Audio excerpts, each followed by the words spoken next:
Hello, you're welcome to my channel. I am Dr. Sandra.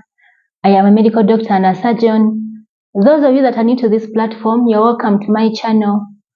I usually create videos and post on this platform to create awareness and sensitization among my patients, especially about the different surgical conditions. Today's topic is about traumatic ulcers. I am having a long day tomorrow and the days next. So when I looked through my topics that I'm supposed to cover this month, I noticed that this topic is a very short topic. So I was like, why not? Why don't I just cover it? So I am here to cover that topic before I can embark on my very long week. Yeah, so today is about traumatic ulcers. And for those of you that have watched the video that I posted just a few days ago, you now know that ulcers actually arise from a break in the continuity of the epithelium and the mucous membrane, and this break in the continuity is usually due to an internal disturbance. Most of the time it is due to an internal disturbance. An internal dis-ease that can actually lead to molecular death, causing an ulcer. However, there are some exceptions, and one of the exceptions are actually what we call the traumatic ulcers. So I want to talk about traumatic ulcers today, and the causes of traumatic ulcers are actually, most of the time, it's not internal, it is actually an external injury that can actually result to the traumatic ulcers. The external injuries or the external stimulus can be a mechanical cause, physical cause, thermal, chemical. So majority of the time, something external happens. Mechanical causes include, for example, a road traffic accident. You can have maybe an injury to your tongue as a result of talking, or you're trying to chew food, maybe you're sleeping, and then you accidentally bite your tongue, then you get what we call a dental ulcer. You can have what we call a chemical cause or a chemical injury, which can be due to an acid or an alkali burning your skin or your mucous membranes. You can as well have what we call the thermal injuries. Maybe you were in the kitchen and then hot water accidentally poured on you, then you get a thermal injury. That can also form an ulcer. You can as well have a physical injury, maybe from an electrical burn. So you can see that most of the time it is not due to an internal disturbance, it is just an exception here where you can have an external cause. Majority of the time, the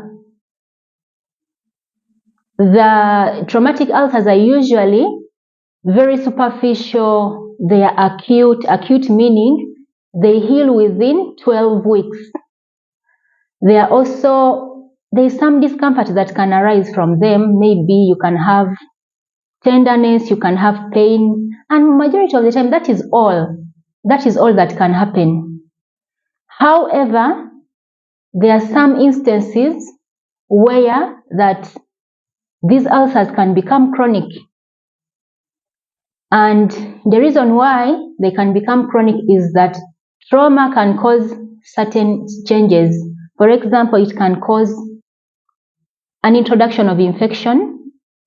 It can cause necrosis. Necrosis meaning the tissues within that area that has been damaged actually can die off, and then we get what we call necrosis. We can have what we call fasciitis. Fasciitis is when the sheath that covers your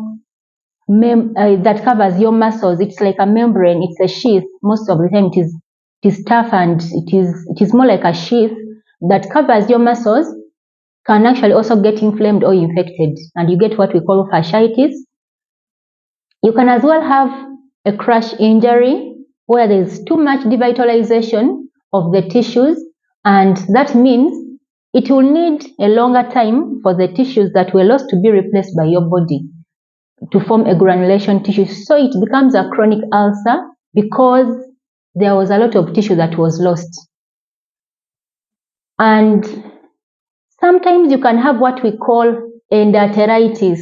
Endarteritis means that the trauma caused inflammation of the inner lining of that blood vessel, especially the blood vessels that supply the skin. And then you can end up with a chronic ulcer, in an ulcer that is inherently an acute ulcer.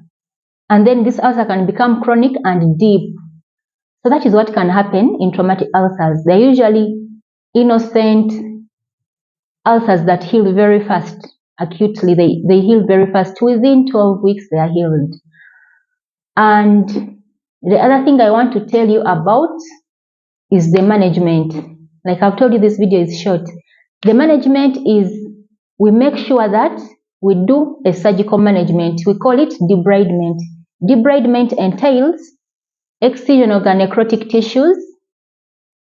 Necrotic tissues are the dead tissues. We remove them away, because if we don't remove them away, we don't create a very safe environment for the development and growth of the granulation tissue. And after that, we can also do what we call ulcer cleaning. Ulcer cleaning can be with normal saline and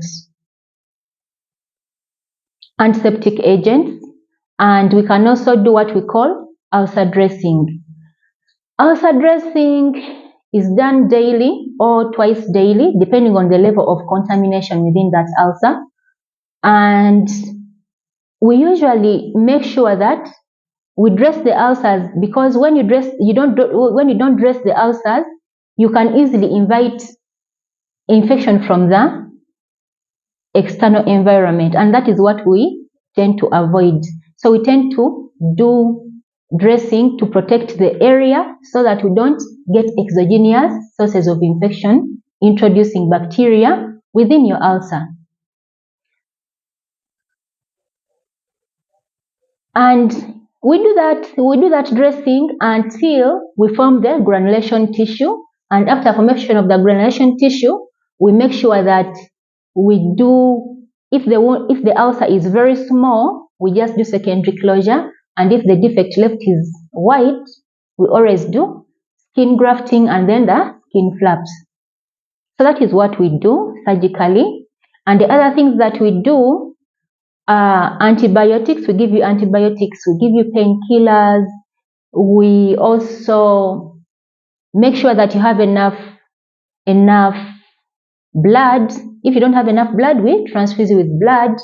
And the other thing that we do is we optimize the nutrition. We advise you to make sure that you eat the nutrients that are needed for the ulcer to heal. For example, iron, vitamin C, and protein.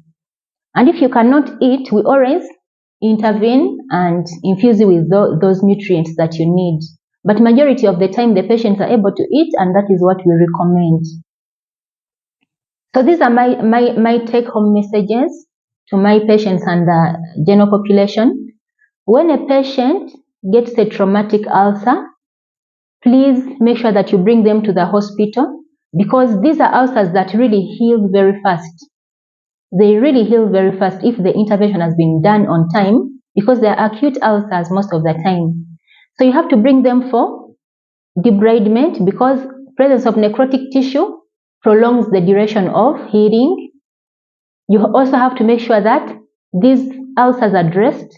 The dressing is left in place even when you go to the community until we do the last intervention, that is skin grafting, secondary closure, or skin flaps. The other thing that you must do is please make sure that you don't cause intentional trauma to that area. And intentional trauma can be avoided when the ulcer is actually dressed. Because when the ulcer is dressed, it is cushioning. There is some cushioning that happens. It's such that even if trauma happens, the damage is not that much. So we recommend that you make sure that you don't compound trauma, because remember, these ulcers are caused by trauma. So when you compound trauma to the area, you cause more injury, which we actually don't want because it derails the healing of the ulcer. So make sure the ulcers are dressed. There's a lot of function for dressing. Infection is controlled. Even trauma can easily be avoided.